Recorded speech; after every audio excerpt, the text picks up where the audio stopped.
大家好，今日我哋嚟睇下一個好有趣嘅森林學校故事啦。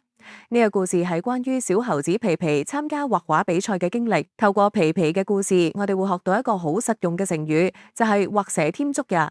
準備好未？我哋即刻開始啦。故事發生喺美麗嘅森林學校。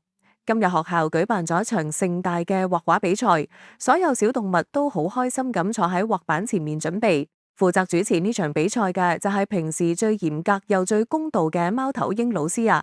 大家都好期待今日嘅題目。貓頭鷹老師企喺講台上面，大聲宣布今日嘅題目就係畫一條蛇。規則好簡單，邊個最快畫好一條靚靚嘅蛇，就可以得到終極大獎。大家估下大獎係咩？就係一籃非常香甜美味嘅生果啦！小動物聽到都流晒口水。當貓頭鷹老師一聲令下，大嗌開始，所有小動物都即刻拿起畫筆。其中小猴子皮皮嘅動作最快，佢平時就好聰明，手腳又快。今次為咗贏走嗰籃生果，佢畫得特別起勁，畫筆喺紙上面發出沙沙沙嘅聲音呀。好快，皮皮就畫好咗啦。大家睇下佢幅畫。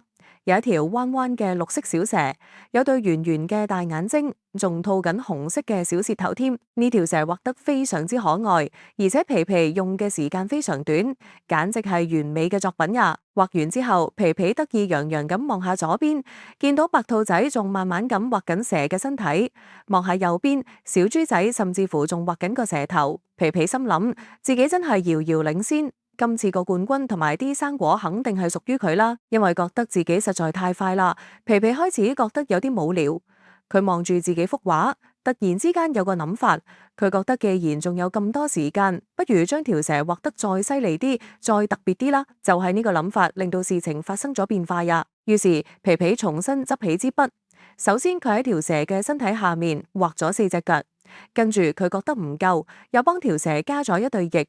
最後佢仲好開心咁幫條蛇戴上一頂小帽子，佢覺得自己嘅作品真係天下無敵啦！就喺皮皮啱啱畫完頂帽嘅時候，旁邊嘅白兔仔突然舉手大叫：老師，我畫好啦！貓頭鷹老師行埋去睇，白兔仔畫咗一條非常完整、簡簡單單而且好靚嘅蛇，完全符合比賽嘅要求呀！貓頭鷹老師讚賞完白兔仔之後，就轉過來睇皮皮幅畫。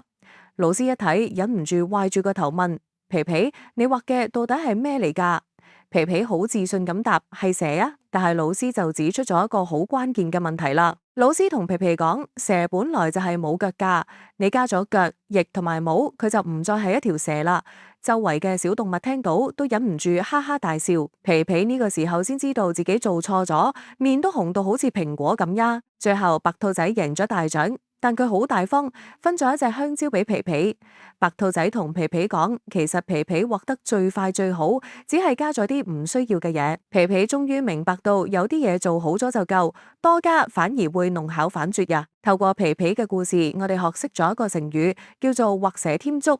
字面嘅意思就係幫條蛇畫上腳，真正嘅意思係比喻我哋做咗一啲多餘嘅事情，結果不但冇幫助，反而將原本好地地嘅事情搞彎咗啦。喺日常生活入面，我哋都要避免畫蛇添足呀。